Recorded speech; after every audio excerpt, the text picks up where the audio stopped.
Jack. It's not very clear from that clip, but have you managed to ascertain from the South African minister whether the ruling ANC's position on the ICC is in fact now the official South African position?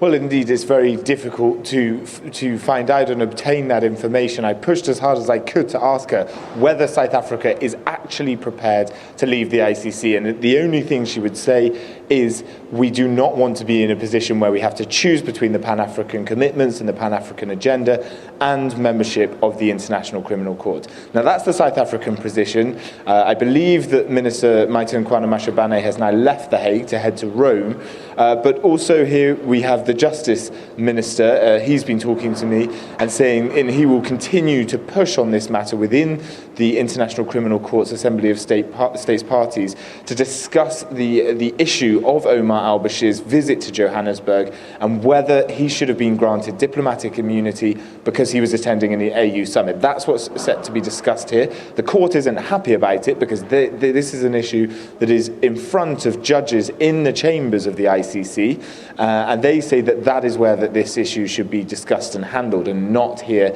at the political meetings. The meetings continue for a number of days yet, but tomorrow, Friday, is when they're going to really heat up, when the debates on this matter start. Now, Jack, that issue, the al-Bashir saga, has in fact, in essence, cast a spotlight on South Africa's relationship with the ICC versus South Africa's relationship with other African countries. Did either minister touch on this? Well, indeed. So the issue is to do with the African position on this. The African Union is incredibly critical of the International Criminal Court at the moment, and neither minister really touched too far on exactly whether there's a preparation to leave the International Criminal Court. But we've heard from other African countries that have said that they're kind of in line with South Africa on their positions on this, especially Kenya. Kenya's Deputy President William Ruto, on trial at the ICC for crimes against humanity, is obviously a major issue in Kenya, and the Kenyan government wants evidence that's been recanted in that trial not to be used in the courtroom.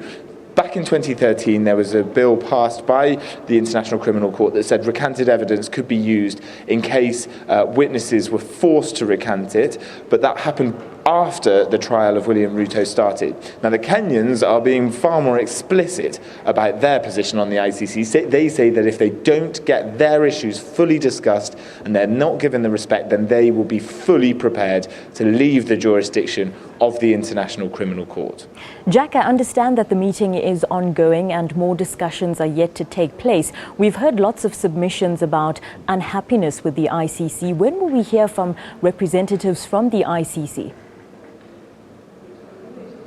Well, we've heard many statements from the ICC. I, in fact, interviewed the prosecutor Fatou Bensouda yesterday, and she was calm but clearly very upset that these matters have been accepted by the ICC's bureau to be discussed on the agenda. I'll say, as I said before, the issues are in front of ICC judges, so the countries have submitted them for the judges to discuss and to look through, and the prosecutor will see this, if it's discussed fully on the agenda here at the ASP, as an affront to her independence and to the independence of the court. The court and its official bodies will not be happy that this is happening, and it's only set to flare up tensions a little bit further between the African continent and the International Criminal Court. But there are some other people saying that this is a good thing, that there's been a simmering tension between African countries and the ICC. I spend a lot of time reporting on this, and there's a constant kind of bubbling unease between Africa and the ICC. And some are saying that now is a good time for this to come to a head, for the issues that the African continent is concerned about, for them to be openly discussed by the members of the ICC, all 123, and to get the issues out in the open. Our correspondent Jack Parrock coming to us live from The Hague.